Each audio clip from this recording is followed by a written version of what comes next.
అమరావతి ఆంధ్రప్రదేశ్ ప్రజా రాజధాని. అయితే అమరావతి పరిస్థితి 2019 నుంచి 24 మధ్య ఏ విధంగా ఉందో మళ్ళీ ప్రత్యేకంగా చెప్పుకోవాల్సినటువంటి అవసరం లేదు. ఎట్టకేలకు కూటమి ప్రభుత్వం అధికారంలోకి వచ్చింది.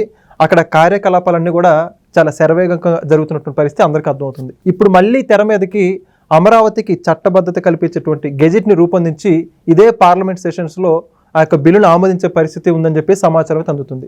కానీ వైఎస్ఆర్సీపీ మాత్రం ఈ యొక్క బిల్లుకి సంబంధించి కాకమ్మ కబుర్లు చెబుతున్నట్టు వార్తలు అయితే అందుతున్నాయి. మరి ఈ అంశానికి సంబంధించి పూర్తి విషయాలు తెలుసుకోవడానికి మనతో ఉన్నారు ప్రముఖ రాజకీయ విశ్లేషకులు రాజేష్ అప్సన్ గారు. సో నమస్కారం అండి. నమస్కారం. ఇప్పుడు చూసుకుంటే వైఎస్ఆర్సీపీ ఓ పక్క లోక్సభలో కానీ రాజ్యసభలో కానీ వాళ్ళ సంఖ్యాబలం ఎంతైనప్పటికి కూడా బీజేపీ ప్రవేశపెట్టినటువంటి అనేక బిల్లులకి చీకటి ఒప్పందంతోనో మరి సంబంధం ఏదైనప్పటికి కూడా వాళ్ళైతే అంశాల వారీగా చెప్పుకుంటూ మద్దతు ఇచ్చారు. కానీ సొంత రాష్ట్రం అమరావతి రాజధాని ఈ అంశానికి సంబంధించి మాత్రం మరి ఆమోదం ఇవ్వడానికి వాళ్ళకి ఏం అర్థం అవ్వట్లేదు. ఈ యొక్క బిల్లుకు సంబంధించి అనేక కాకమ్మ కబుర్లు చదువుతున్నారు.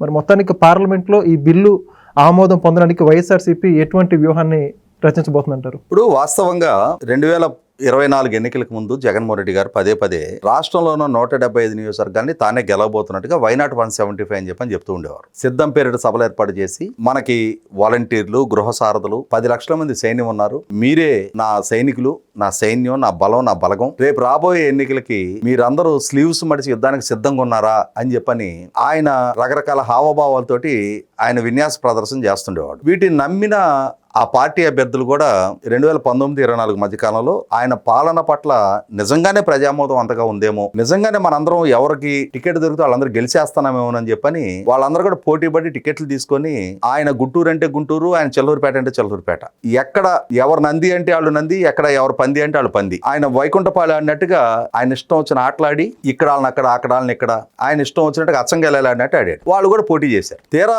జూన్ 4 ఎన్నికల ఫలితాలు విడుదలైనాక చూస్తే 175 మందిలో 124 ఓడిపోయారు. 25 మంది ఎంపీలకు పోటీ చేస్తే 21 మంది ఓడిపోయారు. ఇక్కడ 2 ముఠాలు ఉన్నాయి, 2 శిబిరాలు ఉన్నాయి ఆ పార్టీలో. ఇప్పుడు 175 మంది పోటీ చేశారు. అందులో గెలిచిన బ్యాచ్ 11 మంది. ఈ గెలిచిన బ్యాచ్ 11 మందిలో కూడా 2 ముఠాలు ఉన్నాయి. ఒకటి కొత్తగా ఎన్నికయ్యాం, అసలు అసెంబ్లీ సమావేశాలు ఎట్టుంటాయో ఒకసారి సభలో పాల్గొని మనం కూడా మన నియోజకవర్గానికి సంబంధించిన ఏదైనా ఇష్యూస్ ఉంటే అక్కడ మాట్లాడి మనల్ని గెలిపించిన ఈ ప్రజల చేత దక్కిన ఈ పదవికి కనీసం జాబ్ సాటిస్ఫాక్షన్ తీర్చుకుందాం అనుకునే బ్యాచ్ ఒకళ్ళు ఉన్నారు. ఫ్యాట్ కుదరదు, ఆ సభకు పోతే ఆ పక్కన 164 మంది కొండల్లే కనిపిస్తుంటే వాళ్ళని చూసి నేనెక్కడ తట్టుకుంటా అని చెప్పని రకరకాల వంకలు చెప్పి సభ నుంచి పారిపోతున్న ముఠ ఇంకొకళ్ళు ఉన్నారు. ఇదొక బ్యాచ్. ఈ ఓడిపోయిన 164 మంది ఉన్నారు. వీళ్ళ మనోభావాలు ఏంటి? అరే ఇతను పోయిన ఒంటెద్దు పోకళ్ళు, ఇతను రాష్ట్రానికి రాజధాని లేకుండా చేసిన నిర్వాకం, ఆ రాష్ట్ర రాజధాని మహిళల కన్నీరు శాపనార్థాలు ఉప్పెనలాగా మనకు తగిలినాయి. ఈ 11 మందితో మాట్లాడితే 11 మందిలో కూడా రకరకాల ఒపీనియన్స్ ఉంటాయి. కానీ ఈ ఓడిపోయిన 104 మందితో మాట్లాడితే వాళ్ళ అభిప్రాయం ఏంటో తెలుస్తుంది. కానీ జగన్మోహన్ రెడ్డి ఎన్నికల ఫలితాలు వచ్చి ఇవాళకి రేపు 4వ తారీఖు వస్తే 19 నెలల కాలం పూర్తవుతుంది. ఇప్పటికీ ఆయన ఒక్కసారి కూడా ఒక్క అభ్యర్థితో కూడా కూర్చొని మన పాలనా హయాంలో జరిగిన లోపాలేంటి, ఎందుకు ప్రజల చేత ఇంతటి తిరస్కారానికి మనం గురయ్యాం అని చెప్పని ఆరోగ్యకర సమీక్షకి ఇప్పటివరకు ఆయన సిద్ధం కాల. అలాగే ఇప్పుడు ఎంపీల్లో కూడా ఓడిన ముఠ 21 మంది, గెలిచిన ముఠా 4. ఈ గెలిచిన ముఠాలో కూడా అవినాష్ రెడ్డి చూస్తే వివేకానంద రెడ్డి గారి హత్య కేసులో అక్యూజ్డ్, మిథున్ రెడ్డి చూస్తే మొన్నటిదాకా లిక్కర్ కేసులో 73 రోజులు జైల్లో ఉండి బయటకు వచ్చిన అక్యూజ్డ్, ఇక గురుమూర్తి, అలాగే అరకు ఎంపీలు. గురుమూర్తి సంగతి మనకు తెలుసు, ఈయన పాదయాత్రలో ఈయన కాళ్ళు మర్దం చేసిన ఫిజియోథెరపీ డాక్టర్ ఆయన. కాబట్టి వీళ్లలో ఏ ఒక్కళ్ళకి కూడా వెన్నుపోస నిటారుగా ఉండి ఆత్మాభిమానంతో రాష్ట్ర హితం కోరి తమ ఆత్మగౌరవం మేరకు రాజకీయం చేయగలిగే శక్తి సామర్థ్యాలు ఉన్నాడు ఒకళ్ళు లేడు. చాలా కొత్త.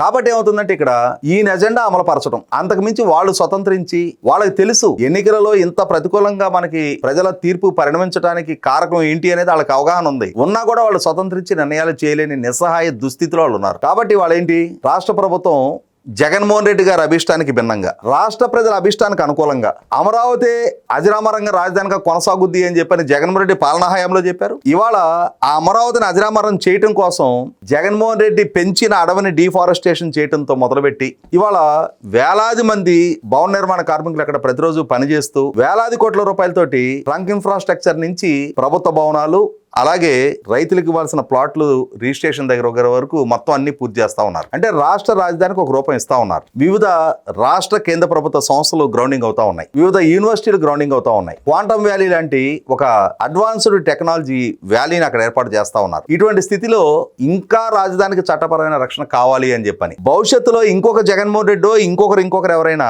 ఆనాడు తీసుకున్న ఒక అసంబద్ధ అవగాహన రాహిత్యపు అనాలోచితపు నిర్ణయం ఇంకొకసారి రాజధాని విషయంలో తీసుకోకుండా కేంద్ర ప్రభుత్వం ప్రభుత్వం ద్వారా పార్లమెంటు ద్వారా విభజిత రాష్ట్రానికి పార్లమెంటు ద్వారా చేసిన రాష్ట్ర విభజన చట్టం నేపథ్యంలో ఏర్పాటు కాబోతున్న రాజధానికి చట్టపరమైన రక్షణ కల్పించాలి అని చెప్పని చంద్రబాబు నాయుడు గారి ప్రభుత్వం ఇవాళ కేంద్రంలో రాష్ట్రంలో ఎన్డీఏ ప్రభుత్వాలే కొనసాగుతున్న నేపథ్యంలో తమ రాష్ట్ర ప్రభుత్వం సంకల్పించిన నిర్ణయాన్ని తమ కేంద్ర ప్రభుత్వం ద్వారా పార్లమెంటు ద్వారా అమలుపరచడానికి ఇవాళ ఒక బిల్లు రూపంలో పార్లమెంట్ లో ప్రవేశపెట్టబోతున్న నేపథ్యంలో ఇప్పుడు వైసీపీ ఎంపీలకి గొంతులో పచ్చెలక్కబడ్డట్టు అయింది. ప్రజాభీష్టం ఏంటో వాళ్ళకి తెలుసు. ప్రజాభీష్టానికి అనుకూలంగా ఇవాళ పార్లమెంట్ లో కేంద్ర ప్రభుత్వం ప్రతిపాదించిన బిల్లుకు మద్దతు తెలిపారా? జగన్మోహన్ రెడ్డి గారి అభిష్టం వేరే. కాబట్టి ప్రజాభీష్టం ఎలా ఉన్నా సరే జగన్మోహన్ రెడ్డి అభిష్టానికి అనుగుణంగానే అంటే ఏంటి, ప్రజాభీష్టానికి ఎంతో కొంత మేము గౌరవం ఇస్తున్నాం అన్నట్టుగా ఏం చెప్తారు, అమరావతికి మేము వ్యతిరేకం కాదు, అమరావతికి మద్దతుగా కేంద్ర ప్రభుత్వం బిల్లు ప్రతిపాదిస్తే దాంట్లో మొట్టమొదటి రైతుల సమస్యల పరిష్కారం చేసినాక అప్పుడు మీరు చట్టం చేయమని చెప్పని అడుగుతాం. రాజధానిగా అమరావతిని శాశ్వతంగా ప్రకటిస్తూ చట్టం చేయడానికి రైతుల సమస్యల పరిష్కారం చేయడానికి మధ్య సంబంధం ఏంటో తెలియదు. రైతుల సమస్యల పరిష్కారం చేయమని అడగటాన్ని 100% జస్టిఫైడ్. కానీ దీనికోసం ఇదైనా కట్ చేయమని చెప్పనే కారణం ఏంటి? ఇవాళ అమరావతికి చట్టబద్ధత కల్పించండి, అదే క్రమంలో అక్కడ ప్రభుత్వాన్ని నమ్మి ముందుకొచ్చి భూములు ఇచ్చిన రైతులకు సంబంధించిన పెండింగ్ సమస్యలు కూడా పరిష్కారం చేయమని చెప్పని మాట్లాడితే దాన్ని అర్థం చేసుకోవచ్చు. కానీ ఇక్కడ అంటే ఏళ్ళు అడ్డం పెడితే కానీ వెనపోస కూడా రాదు అంటారు. వాళ్ళ ఆలోచన ఏంటంటే ఏదో ఒక రకంగా మనకున్న నలుగురితోటి ఏదో ఒక రకమైన కొండి పెడితే జగన్మోహన్ రెడ్డి ఆయన కోరుకుంటున్నట్టుగా మొన్న ఆయన ఒక స్టేట్మెంట్ ఇచ్చాడు కదా, నదీ గర్భంలో అమరావతి నిర్మాణం జరుగుతోంది, సుప్రీంకోర్టు ఇంటర్వ్యూని కావాలి అని చెప్పాను. అంటే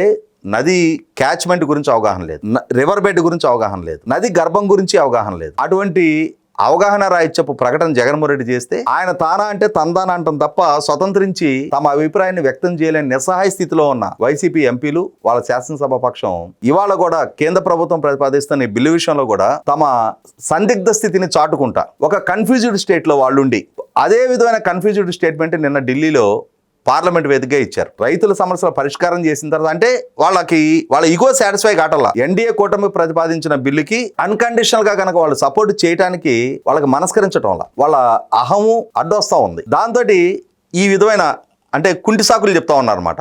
రైతుల సమస్యల పట్ల మీకు చిత్తశుద్ధి ఉంటే రండి, ప్రత్యక్షంగా అమరావతికి వచ్చి ఆ బాధితులుగా మీరు భావిస్తున్న రైతులు ఎవరైతే ఉన్నారో వాళ్ళ పక్షాన్ని నిలబడి ప్రభుత్వాన్ని నిలదీయండి. స్థానికంగా ఉన్న మీ నాయకత్వం అయినా సరే ఆ రైతుల పక్షాన వాళ్ళు ఎలాకెళ్ళి మీకు మద్దతు మేము ప్రకటిస్తున్నామని చెప్పండి. ప్రభుత్వం మీద అసంతృప్తి వ్యక్తం చేస్తున్న రైతులు ఎవరైతే ఉన్నారో వాళ్ళు కూడా మీరు వాకిట్లోకి వెళ్తే మీ మొహాన పేడకళ్ళపు జల్లుతారు. కారణం ఏంటి అంటే వాళ్ళకి ఏదైనా ఇష్యూస్ ఉంటే ప్రభుత్వం దగ్గర వాళ్ళ ఇష్యూస్ లేవనెత్తుతారు, ప్రభుత్వం వాటిని పరిష్కరిస్తుంది.